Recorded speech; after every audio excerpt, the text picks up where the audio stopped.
Jadi Gunung Padang ini terletak di selatannya Gede Pangrango itu di Cianjur, terletak di pegunungan api tersier, jadi yang sudah kuno ya, yang sudah kuno, sudah tua.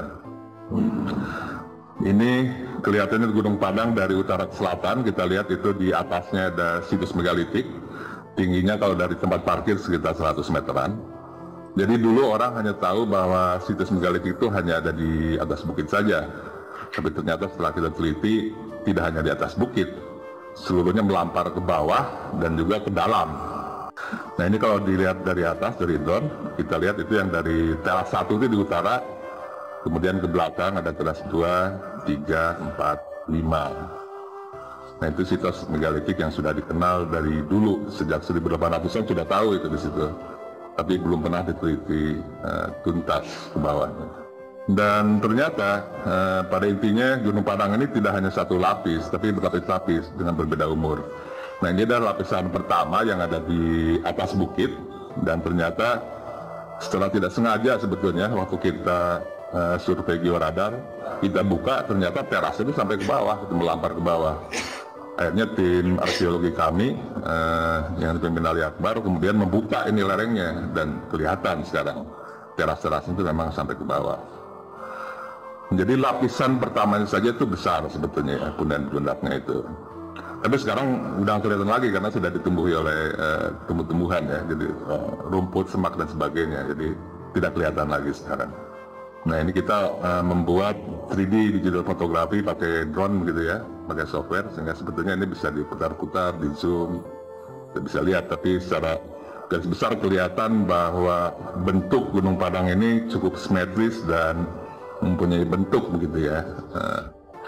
Ini kita ingatkan bahwa ini adalah di pegunungan vulkanik tersier tua begitu ya. Tapi kelihatannya kalau kita bandingkan dengan sekitarnya, Gunung Padang ini tidak tererosi, jadi relatif mulus begitu, bentuknya simetri, dan itu satu hal yang aneh waktu saya lihat pertama, kok begini ya, nggak tererosi. Dan kalau bentukan tua biasanya sudah si lapisannya itu sudah tererosi oleh itu ya, jadi tidak unconformity, tidak selaras ya. Tapi di Gunung Padang tidak, lapisan itu mengikuti permukaan gitu. Itu biasanya terjadi di lapisan yang sangat muda. Dan kelihatan itu di lerengnya, teras-terasnya kelihatan, bisa dilihat. Dan uniknya yang di mukanya itu dia berbentuk hemispherical ya. Nah sebetulnya kalau orang jeli, kita melihat di permukaan saja seharusnya bisa melihat bahwa Gunung Padang ini tidak satu fasa, tapi paling tidak di 2 fasa. Fasa yang paling mudah adalah batu-batu yang berdiri itu.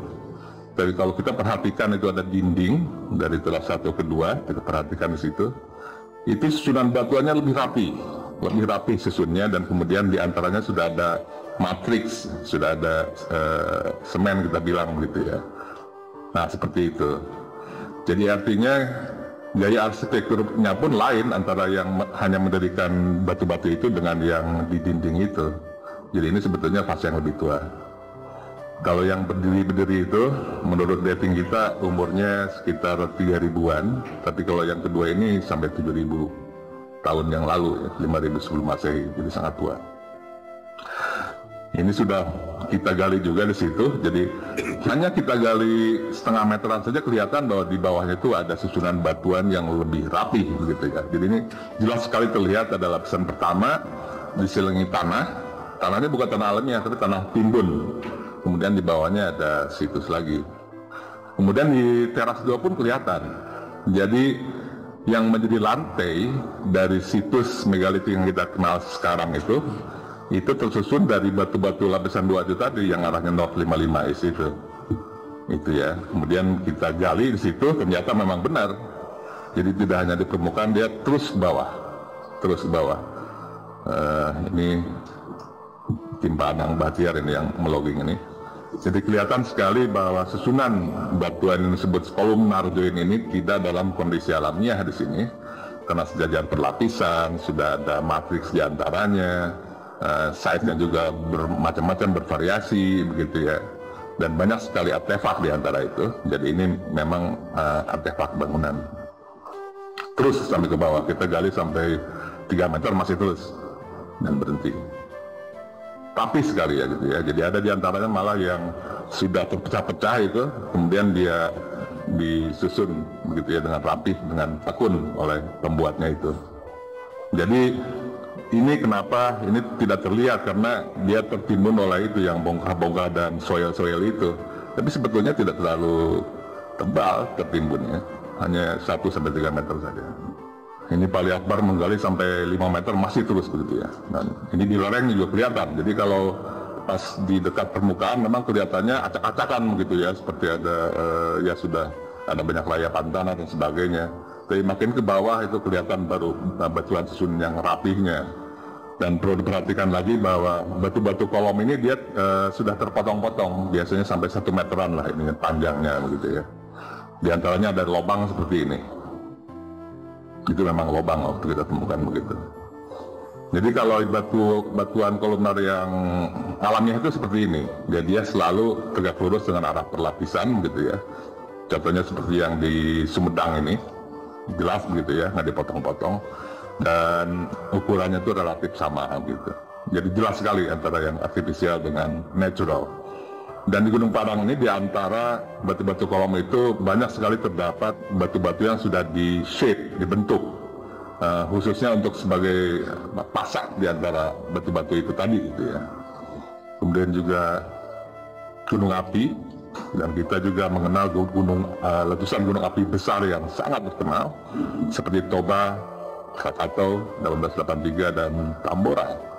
Kemudian ada satu lagi adalah bencana iklim ekstrim dan juga perubahan muka air laut yang untuk tanah kita itu sangat berpengaruh, karena di tanah kita itu dulu waktu zaman es adalah satu tanah yang besar yang kita sebut Sundaland, bahwa Laut Jawa dengan Kalimantan yang kita tahu sekarang laut itu dalamnya hanya tidak lebih dari 100 meter, padahal kenaikan muka air laut dari 20.000 tahun yang lalu sampai sekarang itu 130 meter. Itulah sebabnya sekarang jadi Sumatera, Jawa, Kalimantan. Dulu hanya ada satu pulau, Sundaland.